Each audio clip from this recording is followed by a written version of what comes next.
I think the week is doing a fantastic job in bringing to you whatever is relevant from your investing journey perspective. Uh, we are happy to basically speak about silver and gold, two commodities today, which are probably less in terms of our preference. We are all moving towards equities, and equities is the buzzword today, which is not bad because for years and decades, equity has been delivering returns in India along with India's growth. But today we're going to be speaking about gold and silver and how you can invest in them and why you should be investing in them. If you look at gold as a commodity to start with, it's something which has been there for not just hundreds of years, but thousands of years as a store of value. And I think last 20 to 30 years, when interest rates were low, money was easy, people have probably given less importance to gold as an investment class. But things are changing. We are looking at a world in the next 10 years where inflation is probably going to go up, where money itself is going to lose value because a lot of more money can get printed to get out of the debt burden which most developed nations are in.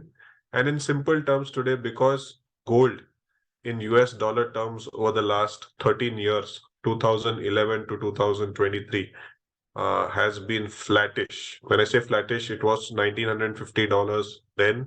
It's close to $2,000 today. So almost 13 years in international prices, gold has not moved much. This is normally a good indicator that the coming few years may be good for gold. And so from that aspect, it is good to diversify yourself from your financial investments and equity, debt, real estate towards gold. Now, gold also offers a lot of options of investing. Physical gold, bullion, jewelry is something which we all know of, gold coins, bars. They have their own problems in terms of having to be sure about their purity, having to be sure of their storage, etc. And the other options you have is in the form of gold ETF. Gold ETFs in India have been there for the last 15 years. And we believe it's a good way for those who are looking at getting exposure to gold to invest in gold ETFs. It in turn is like getting exposure to gold because when you invest in a gold ETF, the back end of that is essentially physical gold, which is stored in secure vaults. You don't have to worry about purity or security. The other options, of course, are sovereign gold bonds, which is also a good option, which you may explore. Now, coming to silver, gold is still considered a bullion, a precious asset, but silver has moved on from being a bullion or a precious metal. It's no longer considered to be as precious a metal as gold, but it's considered to be one of the best industrial metals today. And to that extent, if you look at silver, almost 10% of the incremental production which is happening every year is going into electric vehicles, 5G technology, solar assets, which is making silver demand quite sticky.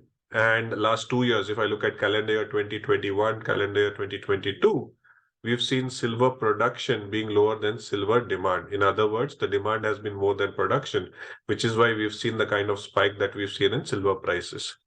Having said that, because silver is difficult to recycle, you typically lose silver. It's not easy to recycle, and the demand is strong because of its new applications. We do believe silver also has a good future. If you have a long-term view, it is more volatile than gold. So while gold is a good safe haven asset, if something goes wrong in the world, people will rush towards gold. But if the world is steady, which we all believe it should be, then the demand for silver will continue to grow, which will make silver a good asset to invest in. Now, silver in terms of physical asset is very difficult. It's bulky. You cannot store it. It oxidizes or becomes black easily. So difficult to store, and it's quite bulky. While in the form of silver ETFs, which were launched in January 2022, we were since then it is available to invest in the ETF form. You basically can see silver as an in the case of an ETF investment, makes it easier for you to participate in the journey of silver. And we believe that in a ratio which is suitable to you, at least 10 to maybe 15% of your overall assets today should be in gold plus silver. Gold to help you probably diversify your existing investments, and silver because as an industrial commodity, it has a good future because of the new age applications like electric vehicles, 5G technology, solar, etc. We in India are seeing a growth in terms of equity investing, with demat accounts going from 3 crore just about 3-4 years back to more than 12 crores as we speak. So equity investing culture is definitely developing.